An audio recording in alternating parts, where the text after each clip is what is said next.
Antes de comenzar con el estudio de la palabra o las reflexiones bíblicas que tenemos para el día de hoy, me gustaría hacer algunas puntualizaciones. La primera de ellas es respecto al nombre que tiene esta página, Olivas Machacadas. Hace años atrás quisimos ponerle este nombre luego de que tuvimos que hacer otras cosas en el ministerio. Se vio un poco congelada esta página, pero ahora la hemos reactivado. Y el nombre Olivas Machacadas viene de un versículo de la Escritura que está en Levítico 24. Dice así, se los leo: habló Jehová a Moisés diciendo: manda a los hijos de Israel que te traigan para el alumbrado aceite puro de olivas machacadas, para hacer arder las lámparas continuamente. El combustible que requerían las lámparas del candelero, ¿no es cierto?, era aceite puro, pero de olivas machacadas. Por esto esta página tiene ese nombre, Olivas Machacadas. Pero también tiene algunas extensiones para el tema que estamos tratando hoy. Por ejemplo, la gran oración del Señor en Getsemaní, ¿no es cierto?, fue hecho en un huerto, en un olivar, donde había una prensa, donde se machacaban las olivas. De allí que la vida de oración o de quebrantamiento en oración que tuvo el Señor en Getsemaní está ligado a ser, en la figura, prensado, ¿no? Así, apretujado las olivas para que de esa oliva machacada salga el aceite puro que va a alumbrar. La oración tiene esa figura también, ¿no? En la oración nosotros nos quebrantamos delante del Señor como el Señor se quebrantó en Getsemaní, donde fue machacado, ¿no es cierto?, en Getsemaní, donde Él se quebrantó, no mi voluntad sino la tuya. En ese momento entonces, ¿no es cierto?, el Señor está siendo machacado, ¿no?, toda la humanidad, ¿no?, a tal punto que ese machaque, cuando usted prensa las olivas, sale aceite. Cuando el Señor fue prensado, dice que su sudor era como sangre derramada, como gotas de sangre. Entonces, de allí viene la idea de que la oración tiene muchos aspectos. Uno de ellos es el quebrantamiento delante del Señor para hacer su voluntad y no la que uno desea o quiere o anhela. Todos nosotros debemos tener un Getsemaní, donde seamos quebrantados. Por eso esta página tiene ese nombre, Olivas Machacadas, el lugar donde somos quebrantados, ¿no?, por el Señor en la oración, como el mismo Señor fue en Getsemaní. Pero además me gustaría hacer otras puntualizaciones.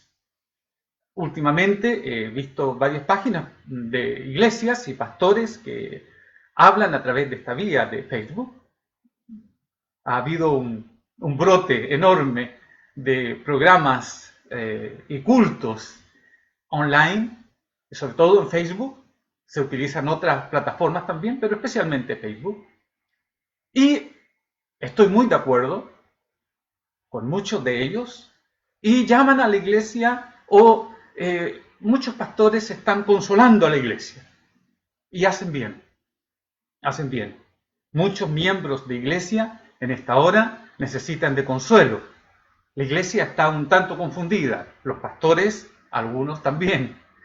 No confundidos en el sentido de no saber qué hacer, porque tenemos a Cristo, que es el ancla, pero sí en el sentido de saber cuál es la voluntad de Dios, por dónde va esto a fluir, cómo se tiene que ahora desarrollar la iglesia y todas estas preguntas que nos hacemos.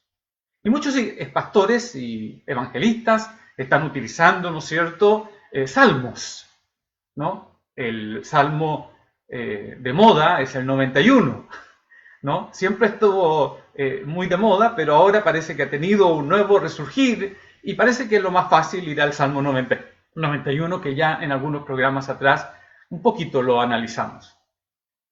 Pero Amados, no basta solamente con consolar a la iglesia. La iglesia está formada por muchos tipos de miembros. Algunos de ellos necesitan consuelo. Hay algunos de ellos que ya no necesitan tanto consuelo, porque se pediría que tuviesen ya una madurez espiritual. Dicen los expertos que en esta circunstancia de este virus, una de las cosas como podemos hacer frente, ¿no es cierto?, es a través de una buena alimentación. La iglesia necesita una buena alimentación, no solamente de salmos, o si quiere basarse en los salmos, puede usted basarse, por ejemplo, en el Salmo 2 o en el Salmo 110, los que se llaman salmos mesiánicos, ¿no es cierto?, que entregan una doctrina tremenda. La iglesia en este tiempo necesita estar bien alimentada, no solamente con un tipo de alimento, la consolación, sino también con alimento sólido. En este momento la iglesia necesita, por medio de la palabra, que Cristo sea revelado. De muchas maneras, de muchas formas, ¿no es cierto?, Cristo necesita ser mostrado a la iglesia, porque allí la iglesia es fortalecida. Entonces, las iglesias están formadas por muchos tipos de miembros. Hay algunos que necesitan consuelo y los pastores hacen bien en consolar. Pero hay otros tipos de miembros que necesitan doctrina en esta hora, necesitan alimento sólido, necesitan conocer un poco en profundidad, estar bien alimentados por lo que venga. El consuelo sirve en un momento oportuno, estupendo, no hay problema.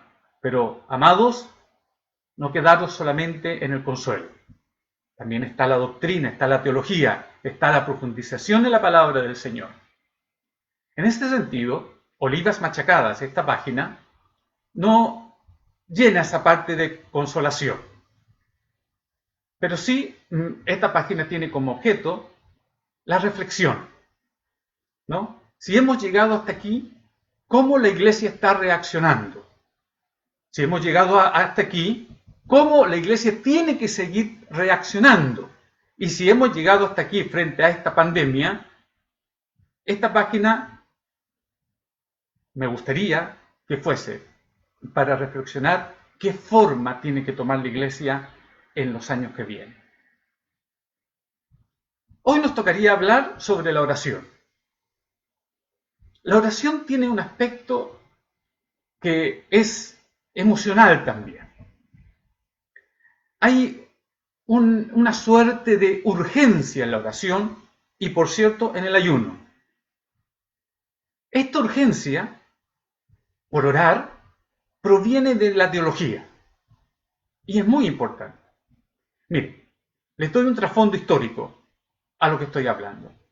En los años 60, 1960, 70, 80, 90, la predicación general, siempre hay excepciones, pero en general la predicación, mucha de la predicación era sobre la segunda venida de Cristo, sobre el infierno, sobre la necesidad de arrepentirse de los pecados, sobre una apuesta de evangelismo y de misiones, pero no tanto en Latinoamérica, pero sí en otras partes, fuerte, pero de evangelismo muy fuerte. Y en eso era como se movía la iglesia. Un evangelismo fuerte, por la urgencia, porque la gente tenía la teología en su mente y a través de las predicaciones de los pastores, de que el hombre que moría sin Cristo iba al infierno. Por lo tanto, la urgencia que había en la oración, en la intercesión por los perdidos, era tremenda. Habían hermanos que intercedían por los perdidos y se iban a diferentes países a hablar la palabra del Señor porque había una urgencia en la oración, por salvar al perdido, a aquel que moría sin Cristo y que iba al infierno. Con los años, esto fue cambiando. La teología cambió. Y en vez de estar centrada en los perdidos, en salvar al pecador porque iba camino al infierno, hay libros en esto que dejaron marca en toda una generación, ¿no? Se leían constantemente por esa pasión por los perdidos. Pues con el tiempo esto mudó, evolucionó. No sé si para bien o para peor, pero llegamos al punto de hoy en que muchas iglesias, muchos programas de televisión cristianos, muchos mensajes que se entregan desde los púlpitos están centrados en las personas. Ven a Cristo que Él te va a bendecir. Dios quiere que tú seas prosperado. Dios va a multiplicarte. Dios te va a dar nuevos trabajos, otras empresas. De repente es tan alucinante que hasta uno se entusiasma y dice, no vas a tener una empresa, vas a tener 10 empresas. Vale. Esto me conviene, quiero escucharlo. Un pastor que se acercó a mí alguna vez y me dice, Gonzalo, hay que cambiar el mensaje, hay que predicar un mensaje positivo, de bendición, de gracia, me dice, y la iglesia se te va a llenar. Pero si tú predicas del infierno y del pecado, la gente se va. Así fue. O sea, así ocurrió en la historia, no en mí, pero así ocurrió en la historia de la iglesia estas últimas decenas de años. Las predicaciones, las alabanzas centradas en el hombre. Yo te voy a alabar, yo te expreso mi amor, mucho de eso. Y llegamos a hoy, ¿no es cierto?, a esta pandemia, ¿y qué nos encontramos? Nos encontramos una iglesia que piensa más bien en sí mismo, pero no piensa en los demás tanto. Encontramos, y nuestras oraciones y los salmos van, Señor, protégeme, Señor, cúbreme, Señor, cubre a mi familia. Y está perfecto, está estupendamente bien, no hay problema. Pero sí, falta otra patita. Hermanos amados, si pensamos, claro, aquí hay un detalle más que se olvidaba decir, y es que ya no se predica del infierno, ni se predica mucho del nuevo nacimiento, ni se predica del pecado. Claro, toda la predicación está centrada en el hombre. Amemos al hombre, Dios quiere bendecir al hombre, y por cierto que sí, pero a mi parecer, puede que usted disienta, por esto es esta página para reflexionar. El infierno sigue existiendo, el pecado continúa, y no tenemos muchas herramientas para enfrentarlos hoy. Si predicamos del infierno o del pecado, la gente se nos va. Incluso ahora puede estar la gente apagando esta página, ¿no es cierto? No me gusta esta predicación, yo quiero que me animen, porque todo está centrado para sí, como dice la Escritura. Y el Evangelio no es para sí, porque si el Señor hubiese pensado para sí, no hubiese venido a salvarnos a nosotros. Por lo tanto, si no hay infierno, o dicen que no hay, y si el pecado todavía respecto a la teología casi no se enseña y está un poco difuso, entonces ¿cuál es la urgencia para orar? Hermanos amados, ayer en España murieron alrededor de 600 personas. ¿Cuántas de ellas serán salvos? Voy a suponer que la mitad. Una suposición. 300. ¿Qué pasa con los otros 300? ¿Dónde van?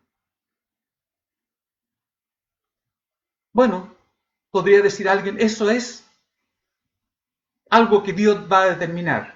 Está escrito. Está escrito.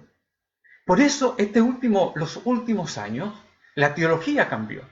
Entonces ya no hay urgencia en predicar, en rescatar al pecador, ¿no? En ir. Yo tenía amigos, y personalmente también, pero está mal que uno se ponga como ejemplo, pero tengo amigos que oraban e intercedían por los pecadores con una fuerza, con una gana, que decía, ¡uy! Señor, dame almas para ti, si no me muero, si no, no puedo vivir, Señor.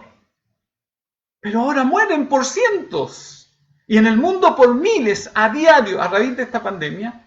¿Y dónde están los predicadores que van a rescatar al pecador del infierno? Es que, hermano, es que no estamos seguros si hay infierno o no. Ya cambió la teología. Cambia la teología, cambia la urgencia. ¿Se da cuenta? El título de esto fue, el título de este tema, ¿no es cierto? Que la oración se hace conforme a lo que creemos. Si creemos o no tenemos muy cierto que hay infierno, que hay pecado, que hay nuevo nacimiento, que la gente se tiene que arrepentir de los pecados, si no lo tenemos eso muy claro, entonces nuestra oración cambia. Y cambia la urgencia. La Escritura está lleno de ejemplos de hombres que en un momento de urgencia actuaron. Ahora, por ejemplo, la teología se inclina por el hombre, pero se inclina por las necesidades materiales del hombre. Como diría Pablo a los Efesios, por lo terrenal. No le entregamos, entonces queremos ir al hombre, la iglesia quiere ir al hombre, pero ¿qué ocurre? Va a lo terrenal, pero no lo trasciende, no va en proyección a lo eterno. Entonces cambió el enfoque, ¿se da cuenta usted? Antes nos preocupábamos de lo celestial, la salvación, y descuidamos, por cierto, descuidamos todo lo terrenal, sí. Pero ahora, en las últimas decenas de años, cambiamos, y ahora es lo terrenal, pero nos hemos olvidado de la trascendencia del hombre, o sea, de la salvación eterna. De allí nace entonces la urgencia de este momento. La iglesia puede estar impávida, los ministros, como el que habla, podemos estar insensibles a que hay decenas de personas que parten sin el Señor. ¿No os quebrante el alma? ¿No hay un llanto por ello? ¿O solamente pensamos para sí? Es decir, Señor, cuídame, Señor, cuida a los míos, cuida a mi familia, cuida a mi iglesia. ¿Y qué hay de los perdidos? Por cierto, frente a esto, a raíz de que, principalmente, que los americanos todo lo transforman en un show, hay personas con dones de sanidades que hicieron más bien un espectáculo de esto. Fueron las llamadas campañas de sanidad divina. Hoy se requiere urgentemente que todos aquellos miembros del cuerpo de Cristo con dones de sanidad conforme 1 Corintios 12 ejerzan su ministerio, ejerzan el don que Dios les ha dado, no en campañas, sino en los hospitales, en las residencias de ancianos. Es hoy cuando se requiere de aquellas personas con dones respecto al ministerio de sanidad, que vayan a esos lugares a orar por los enfermos. Hoy es el momento. Hoy es el tiempo de eso. De estar con aquellas personas que se están muriendo ahogadas por nuestros ancianos, nuestros mayores. Aquellas personas que dicen tener ese don y que han dado muestra que lo tienen. No podéis quedaros en casa porque tenéis un don del Señor y hay que ministrarlos a los ancianos. Hay que ministrarlos a los que están muriendo en los hospitales, a los médicos, a los sanitarios, orar por ellos, allí, en situ. Por eso les digo, ¿no es cierto?, que este tiempo ha cambiado la teología. Cambió la urgencia, cambió el método, cambiaron los cultos. ¿Tenemos que volver a lo de antes? No. Pero sí tenemos que modificar lo que hay. Y modificarlo de acuerdo a los parámetros que la Escritura señala. Respecto a la oración, hay muchos tipos de oración. La gente me ha escrito y me dice, bueno, sabemos orar. Vale. Si usted sabe orar, perfecto. Mi opinión, mi reflexión, es que la iglesia en general, por supuesto, se ha olvidado de orar. A prueba me remito de que muchas iglesias han quitado el culto de oración. Siempre hay personas que me dicen, sí, pero en la mía no. Está estupendo. Si estoy hablando de la generalidad. Por cierto, quiero volver a repetir a mis amados pastores, líderes, diáconos de iglesia, presbíteros, ancianos, el nombre que usted tenga. La primera ocupación de un ministro es la oración. Se lo voy a repetir. La primera función, misión de un ministro es la oración. No es recaudar fondos, no es arreglar el techo de la iglesia, no es la visitación, no es nada de eso. No es preocuparse por su familia, no. Lo primero es la oración. Olvídese de otra cosa en este momento. Orar es lo primero. Meditar en el Señor. Entender los tiempos, pero en oración. Siempre es eso lo primero. Los pastores en esto tienen que dar ejemplo, los líderes, los ancianos, los presbíteros, los diáconos, el nombre que usted tenga. Primero orar. ¿Cuánto? Orar sin cesar. En los próximos días estaremos hablando cómo se puede orar sin cesar. Orar sin cesar. Eso. O como decía en otra parte, orar día y noche.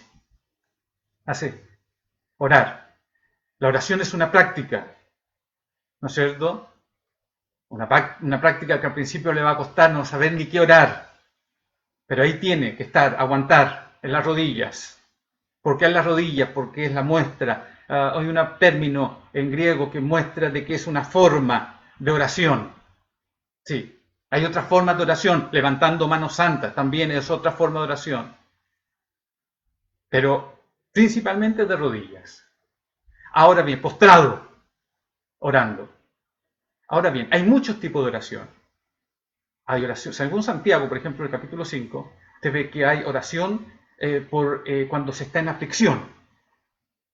Hay oración por los enfermos, ¿no es cierto? Y entrega a Santiago, capítulo 5, toda una metodología que es importante en este momento aplicar.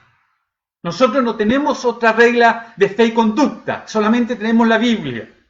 Santiago nos entrega una metodología para sanar a los enfermos. Llame a los ancianos de la iglesia.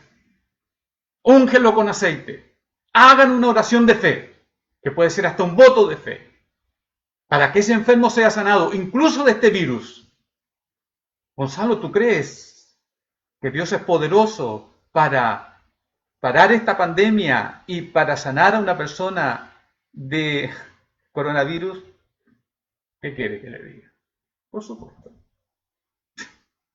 ¿De quién estamos hablando? Del Rey del Universo.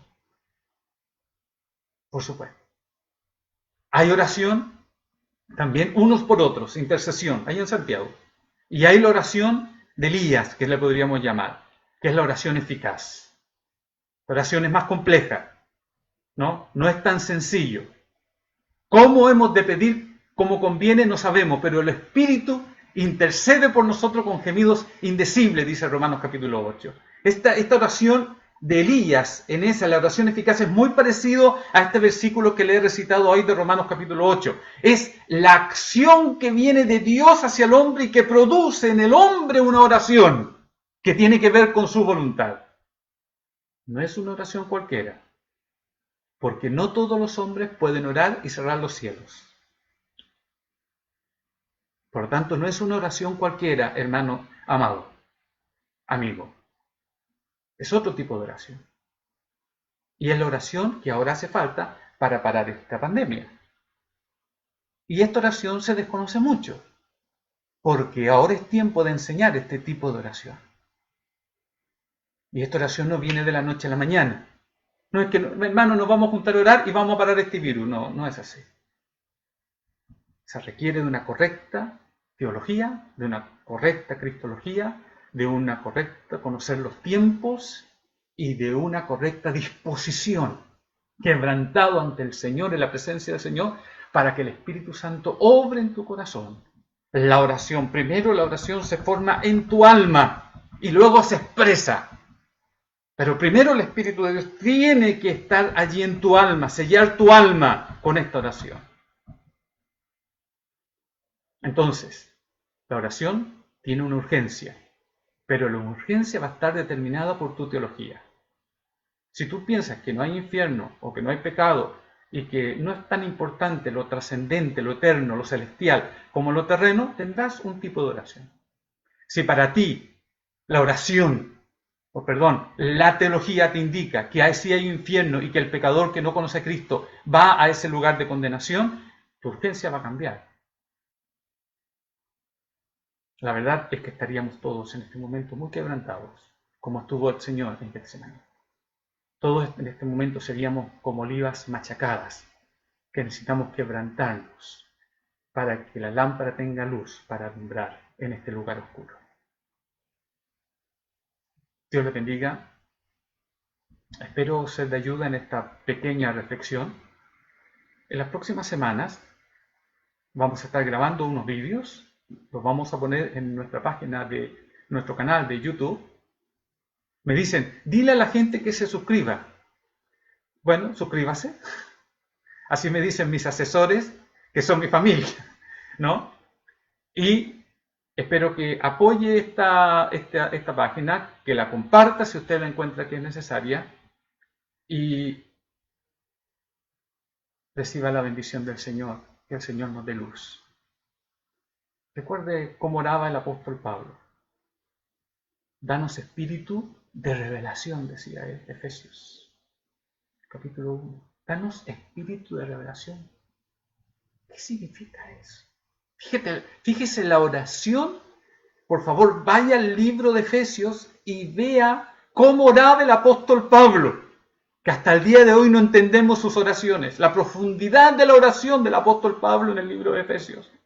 Hermanos, hay que volver a la palabra, urgente, rápidamente. Danos espíritu de revelación, para que conozcamos, para que sepamos, dice el apóstol. Qué profundidad. Así oraban, con esa profundidad teológica, bíblica, los apóstoles. Amigos, Dios les bendiga y ha sido siempre bueno encontrarnos con ustedes en Olivas Machacadas. Bendiciones.